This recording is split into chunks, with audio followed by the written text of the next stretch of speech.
Hunter, when you were planning your crowdfunding campaign for Walter, did you think that you would end up with the 461 backers that you did? I have to say, when I set out to do the Kickstarter with Sarah, we were nervous about it. We felt like we had a good shot at being successful, but we also knew from my first experience with it that it's so much work. And if you want to be successful, you've got to really stay on it and be on it. And I was a little nervous because I knew this topic that we were dealing with was not cycling and not fishing and not something that really closely matched one of the previous films. In essence, it's similar. It's got some of the same themes and concepts of living life well and live a full, happy life, you know. But we set out and we said we're going to go for it, and we always tell ourselves we're just going to make sure it's successful. We're going to do everything we can not to fail. And we were lucky on this one because it just started to hit fast and hit right.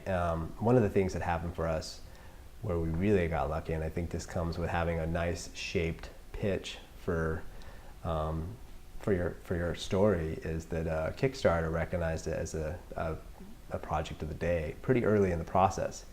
And we actually saw that generating quite a bit of attention from people we didn't know. So that gave us a lot of internal enthusiasm and really kind of gave us that feeling like, wow, people are going to like this film, you know, like that's a good thing. So it gave us, you kind of need that energy.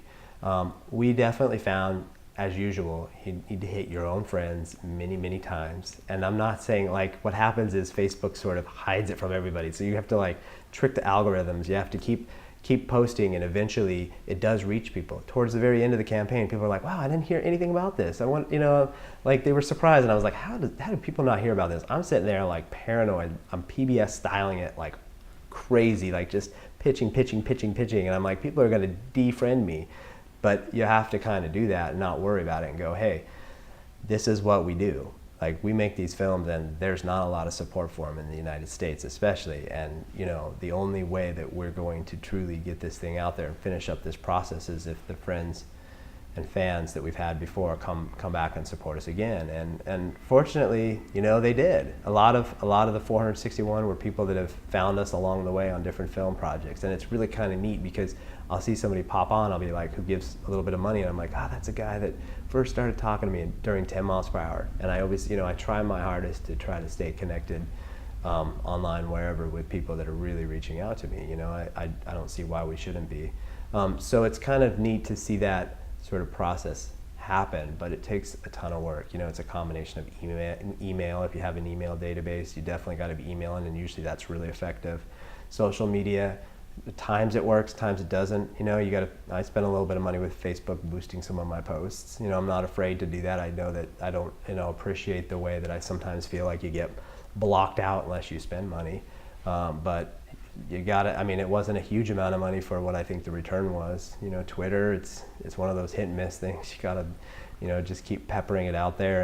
And then I find like posting images, there's certain tricks of the social media, and you can look all those up to kind of try to get social media like impressions a little higher, and that's important. It's amazing how the sort of dorky things like share this, you put share this on a image or something like that, maybe a little quote from Walter, and it just starts to go, you know, like so many people share it. And I mean, I shouldn't discredit that. I appreciate people doing that, but it's like, it's funny because to me it feels sort of hokey and insincere, not authentic, and you know, sometimes wish those more authentic things would go. But ultimately we were really happy. We hit that 461, and I remember we were looking at each other as it went on, and we're like, what if we get to 400? That'd be so cool. I think we had 372 backers with Yellowstone. So for us, as we got past that 372 mark, it was less about the money, it was more about the backers. We were like, this is cool. Like, more and more people are taking a few minutes to like really buy into, and many times not just a few minutes, but you know, several, like quite a bit of money too, you know, to really buy into this project and help support it and see it play itself out. So it's pretty cool. And one of the things you do, you know, in crowdfunding is you're kind of looking at your peers, you're looking at other films out there.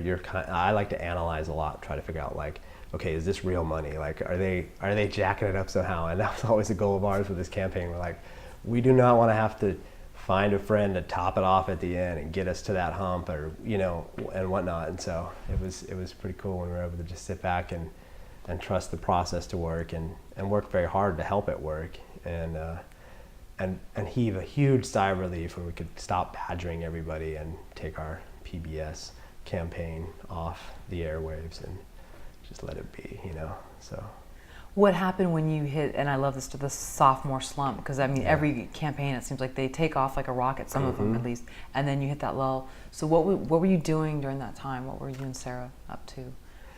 So we hit our sort of midterm lull, sophomore slump, probably about 10, 15 days into the campaign, and it was like, up to that point, we were averaging over 1,000 a day. I mean, or something like that. I mean, we were at like 15, 16,000 when we hit that lull, and we're like, we're so close. It's like 4,000, but then you're like, $4,000, that's a lot of money. Like, you start seeing, you know, $20 here, and then you don't get a donation till, you know, that night, and it's, you know, $7. And you're like, God, we're like, at this rate, we're not going to get there all of a sudden. So it's like, we really felt the impact of that lull. By that time, the energy that Kickstarter helped bring into the experience had gone away. You know, it's amazing online. If you're top shelved on a film, like when Netflix moves us out to top shelf and features one of our titles, there's a lot of people that see that movie over a short period of time. We get emails, we see sales go up. Same thing with Kickstarter. When you're top shelved on Kickstarter, on these digital platforms, it's like, that's the name of the game. How do you get top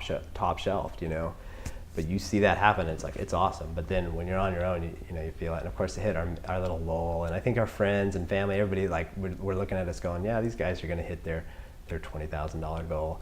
And then we tried to like put it out of our mind and not put as much energy into it, but you still can't help it. You're like, oh, maybe I should be pushing more. And of course, your dreams are starting to fade of going above your your goal, and you're like, oh, you know, you start doing the math, and you're like, we really need a lot more to do what we tell everybody we're doing here. We're trying to launch an Academy qualifying film bid, which means we've got to, you know, get New York, a full week in New York, a full week in LA, and spend all this money, and it's just like it starts mounting in your mind.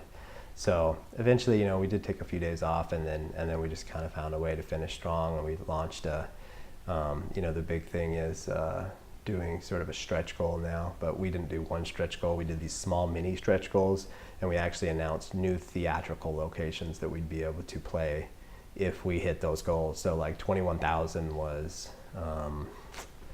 Great Falls, and which is Walter's hometown, and then 22,000 was Seattle and Portland or something like that. So we were able to like kind of start to build out our launch presence beyond Los Angeles and New York with these mini goals. And we were able to get all the goals done except for the last one. We had one last one, which was $5,000 to do a little UK, Europe, you know, tour, but we knew that one was a real stretch. So we were totally happy with how it turned out, and it was, you know, I'm just thankful that we got it done. So